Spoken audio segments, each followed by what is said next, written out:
Vivi um relacionamento abusivo há mais ou menos 20 anos atrás, né? Mas naquela época eu não tinha nenhuma noção do que eu vivia. Eu acho que, como grande parte das mulheres, a gente não consegue identificar o abuso de imediato, né? As violências dentro do relacionamento. E foi um momento muito, mas muito difícil da minha vida. Um momento em que eu tive depressão, eu cheguei a pesar 49 quilos, e foi uma relação que foi me destruindo aos poucos, sem eu perceber de imediato, né? Os abusos muitas vezes eles são sutis, então até a gente se dar conta que está sofrendo abuso é uma coisa muito destruidora, destrói a nossa alma, tira a nossa alegria de viver, né? Foi o que aconteceu comigo, eu não tinha alegria de viver, eu tinha uma angústia, um medo, uma ansiedade e uma tristeza da vida mesmo. E você já era cristã nessa época? Como sim, que foi? Eu já era cristã, né? Eu me converti tem mais ou menos 27 anos, e essa época eu já era cristã, e entrei num relacionamento, eu tinha saído de um outro relacionamento depois de muito tempo, conheci uma pessoa que na verdade eu nem me interessei muito na época, mas é aquela coisa, você tá ali, vai na brincadeira, né? Acho que eu tava um pouco, nossa, eu preciso viver, porque eu saí de um relacionamento de muito tempo, e comecei a me envolver com essa pessoa, que na verdade não era cristã, né? Então eu comecei nesse relacionamento, tinha muitos altos e baixos, no namoro, até que essa pessoa se converteu, né? Foi para a igreja e se converteu. E aí eu disse, bom, então agora vai dar tudo certo. Se converteu entre aspas, né? Foi para a igreja. Então, e aí a gente resolveu casar, né? Até porque na época, para não pecar, para não estar juntos sem casar, resolvemos casar.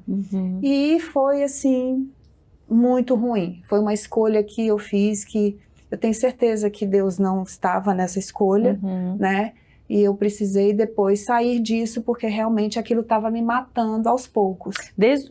A partir dos primeiros dias ou meses, você já sentiu que havia algo errado? Ou foi algo que foi, né, se desenvolvendo aos poucos ali?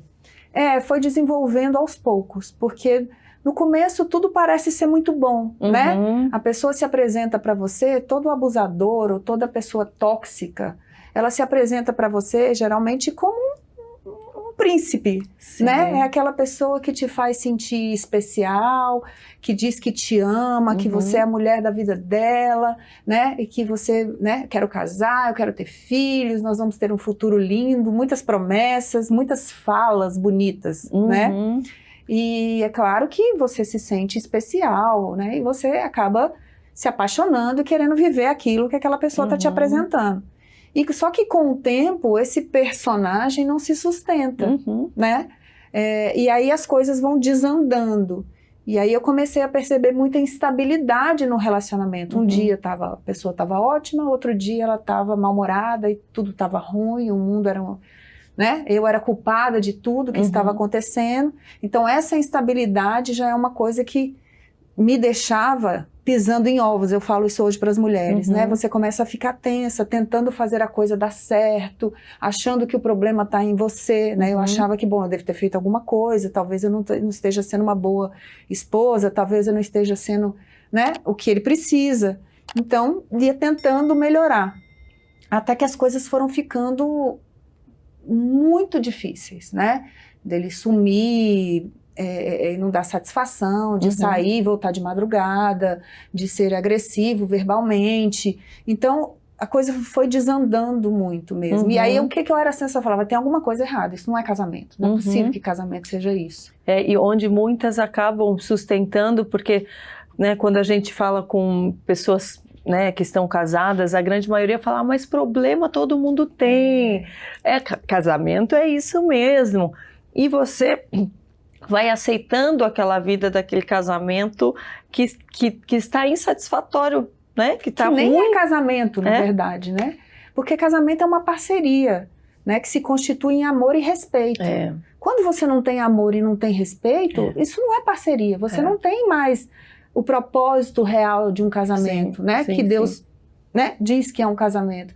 Então, eu comecei a orar, né? Claro, sempre falava com Deus, mas eu falava, Deus, não é possível que isso é casamento. Né? Eu tinha uma indignação, uma tristeza, e eu falava, não é possível, Deus, que isso aqui é casamento. E aí eu comecei a fazer um propósito com Deus. E eu falei para Deus, eu falei, Senhor, eu não quero ficar louca. Olha, essa era a minha conversa com Deus. Eu nunca esqueço disso, tem 20 anos. Eu falava, Deus, eu não quero ficar louca.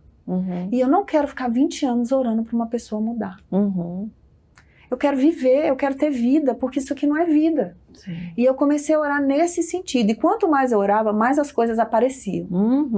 É impressionante, né? Revelação, como Deus, né? Não nos deixa enganados. Mais coisas ruins apareciam. Aí aparecia mulher, aí aparecia, né? Mentiras, né? Agressividade, mais as coisas apareciam. Até que houve uma violência física. E aí, entre indas e vindas, já tinha, né, terminado, voltado, terminado e voltado. E aí eu falei, não, agora, né, chega. Eu acho que se eu aceitar isso aqui, vai só piorar.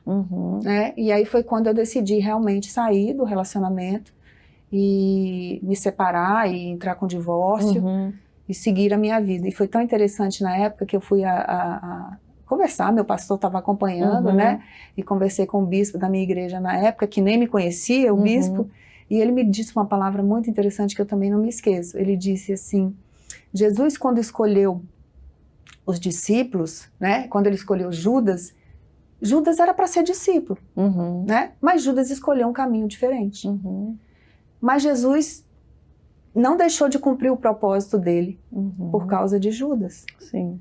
Então, se Judas não quer caminhar com você, siga a sua vida. Sim. E me liberou. Então, para mim, foi assim, libertador, sabe? Eu estava orando, jejuando nessa época, e aí Deus me liberou. Eu falei, nossa, então agora eu vou viver. Você chegou a ficar quanto tempo casada? Não durou um ano. Eu tinha nem 2 chegou anos, a ter filho, nada? Não tive filhos. Né? Eu tive um namoro de 2 anos, conturbado já, e depois que eu casei, piorou. Né? Foi uma coisa que foi bem pior depois do casamento. Até digo isso para as mulheres. Aquilo que é ruim fica pior, aquilo que é bom pode ficar melhor. Mas se você já está vendo sinais, né? Eu via sinais, mas eu teimei. Eu falo que eu fui de teimosa. Não, ele vai mudar. Aquela coisa que a gente fica, né? Apaixonada, vai mudar, né? Deus vai restaurar, Deus vai transformar. Vocês nem chegaram a fazer, tipo, aconselhamento em casal? Fizemos aconselhamento. Fizemos aconselhamento de casal. Nada adiantava, né? Não adiantou. E aí foi quando eu decidi que eu falei, realmente, eu não quero continuar. Porque eu literalmente adoeci, né? Eu tenho depressão, tive ansiedade, né? Cheguei a pesar 49 quilos. Eu falei, meu Deus, isso não é vida. Não faz sentido, né? E aí foi quando eu consegui me desvencilhar. Você já era psicóloga? Não era psicóloga na época. Então, como que você depois foi detectar que não era só uma briguinha de casal ou uma incompatibilidade, mas que existia esse abuso mesmo, psicológico, físico? O que te trouxe à tona? Assim, foi o pastor? Foi você, a partir do momento que você passou a estudar? Ou foi somente Deus que te revelou? Como foi? Então, eu acho que quando a violência física aconteceu, eu já sabia que existia alguma coisa muito errada. Mas quando a violência física aconteceu, isso me despertou. Falei, bom, isso aqui tá muito errado, né? Porque isso realmente não faz parte de um casamento. E eu fui fazer psicologia já um tempo depois, né? Um tempinho depois disso. E aí, quando eu comecei a estudar... Aliás, eu fiz muita terapia também nessa época. O que me salvou foi a minha relação com Deus, antes de tudo, né? Porque se não fosse Deus, eu brinco que eu nem estaria aqui. Porque eu cheguei no fundo do poço, né? De uma dor, assim, que eu deitava no chão igual criança e chorava. Né? Eu me lembro de eu sentir fisicamente a dor. Porque era um conflito da dor que eu estava vivendo, com assim, o temor em me separar. Né? Eu vivi dores muito intensas, num espaço de tempo até curto. E o que me salvou foi a minha relação com Deus. Eu brincava para o meu pastor, eu falava assim, eu vou pegar meu colchão e vou dormir aqui na igreja. Porque era o único lugar que eu sentia paz, que eu sentia conforto, exatamente.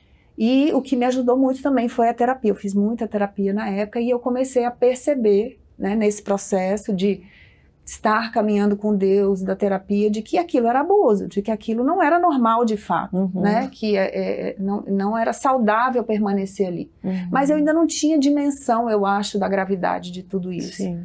Só depois que eu estudei psicologia, eu me formei, eu comecei a atender mulheres, foi muito interessante, porque a maioria das minhas pacientes sempre foram mulheres. Acho que mulher busca mais terapia, né? E eu comecei a ver, chegava para mim muitas mulheres em relacionamentos abusivos. Eu falava, meu Deus, que coisa engraçada, né? Quantas mulheres em relacionamentos tóxicos, abusivos. E aí eu me lembrei da minha história. Eu falei, então essas mulheres estão vindo aqui porque tem a ver com o que eu vivi, né? De alguma forma eu sei o que elas estão passando.